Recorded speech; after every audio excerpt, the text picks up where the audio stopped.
So Rythu Bharosa రెండో విడతకు సంబంధించిన update కూడా వచ్చింది. రెండో విడత రైతు భరోసా సంబంధించిన నిధులు కూడా సమకూరుస్తున్నారట. రెండో వారంలో 5 ఎకరాల వరకు అయితే రైతు భరోసా ఇవ్వబోతున్నారు. దాంతో పాటు ఈ దాని ఏమంటారు మూసీకి సంబంధించిన అప్డేట్ కూడా ఉంది. గ్రీన్ ట్రిబ్యునల్ నుంచి దానికి గ్రీన్ సిగ్నల్ వచ్చేసింది. అట్లాగే యుద్ధ వాతావరణం అయితే కొనసాగుతూనే ఉంది. ఇట్లా రకరకాల అప్డేట్స్ తోడైతే మీ ముందుకు వచ్చినా ముందుగా రైతు భరోసాకు సంబంధించిన అంశం చూద్దాం. ఎందుకంటే రైతులే ప్రాధాన్యం మనకు.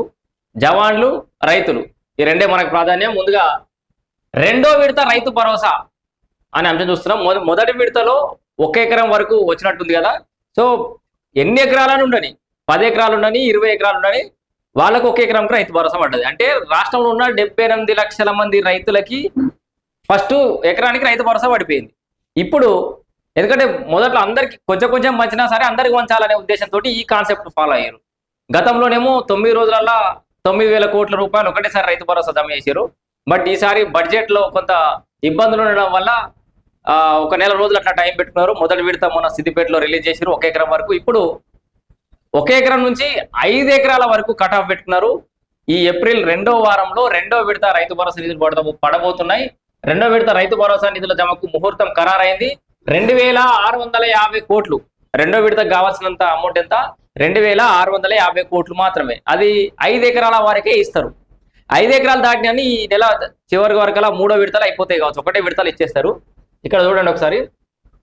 రెండో విడత రైతు భరోసా నిధులు రైతుల ఖాతాల్లో జమ చేయాలని ప్రభుత్వం భావిస్తోంది. అందుకోసం 2,650 కోట్ల రూపాయల నిధులు సమీకరించాలని ఆర్థిక శాఖను సీఎం రేవంత్ రెడ్డి ఆదేశించినట్టుగా సమాచారం అయితే అందుతోంది. దీంతో జీతాలు అప్పులకు కిస్తీలు చెల్లించిన తర్వాత రైతు భరోసాకు కావాల్సిన నిధులు సేకరించే పనిలో అధికారులు నిమగ్నమైనట్టు తెలిసింది. ఎందుకంటే మొన్న జీతాలు కూడా ఇచ్చారు కదా.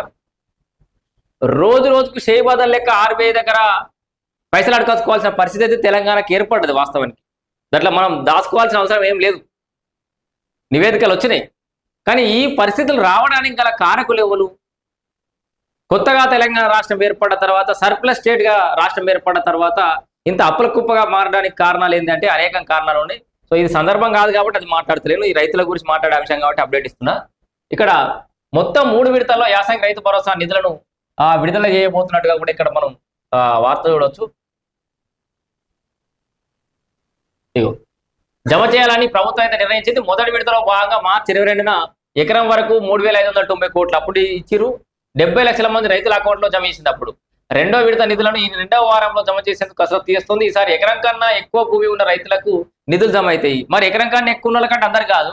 దాంట్లో దాదాపు 5 ఎకరాల విస్తీర్ణం వరకు రెండో దఫాలో నిధులు ఇచ్చేందుకు ప్రభుత్వం ప్లాన్ చేసినట్టు తెలిసింది. ఆ పైన భూమి ఉన్న రైతులకు కావాల్సిన నిధులను ఈ నెల చివరిన చెల్లించాలని భావిస్తుంది. అంటే ఈ ఏప్రిల్ నెలాఖరుకల్లా ఇస్తారు. ప్రతి సీజన్ లో ఎకరాకు 6,000 చొప్పున పంట సాగు కోసం రైతులకు ప్రభుత్వం ఆర్థిక సాయం చేస్తుంది. అందుకోసం 9,000 కోట్ల రూపాయలు అవసరం అవుతున్నాయి. ఆర్థిక వనరుల కొరత కారణంగా 3 దఫాలుగా ఇవ్వాలని ప్రభుత్వం ప్లాన్ చేస్తుంది. దీంతో పాటు ఇంకొక అప్డేట్ ఏంటంటే కొత్తగా పాస్బుక్లు, అంటే ఈ మధ్య కాలంలో ఈ భూములకు సంబంధించిన లావాదేవీలు చేసిన వాళ్ళు, కొన్న వాళ్ళు ఎవరైతే ఉంటారో, పాస్బుక్లు పొందిన వాళ్ళు ఎవరైతే ఉంటారో వాళ్ళకు కూడా రైతు భరోసా ఈసారి పడబోతోంది. కాకపోతే అది ఎట్లా అప్లై చేసుకున్న వాళ్ళకి మాత్రమే టైం ఇచ్చిరు. చాలా మంది నేను అప్డేట్ కూడా ఇచ్చిన, అదేంటి కొత్త పాస్బుక్లు వచ్చిన వాళ్ళు అప్లై చేసుకోరని చెప్పేసి. కొంతమంది విన్నారు, కొంతమంది వినలేదు. విన్న వాళ్ళు అప్లై చేసుకున్న వాళ్ళకైతే వస్తున్నాయి. రెండో విడత రైతు భరోసా పైసలు కూడా పడబోతున్నాయి. 3 విడతలలో కలిపి కొత్తగా పాస్బుక్లు తీసుకున్న వాళ్ళకి కూడా రైతు భరోసా జమ కాబోతుంది. సో ఇది రెండో విడత ఈ రెండో వారంలో పడుతుంది. అంటే ఇప్పుడు 10 తారీఖు లోపల అట్లా పడుతుంది. 14 తారీఖు 15 తారీఖు లోపల ఈ నెల చివరి వరకులా మిగతా రైతు భరోసా అందరికి కూడా పడుతుంది.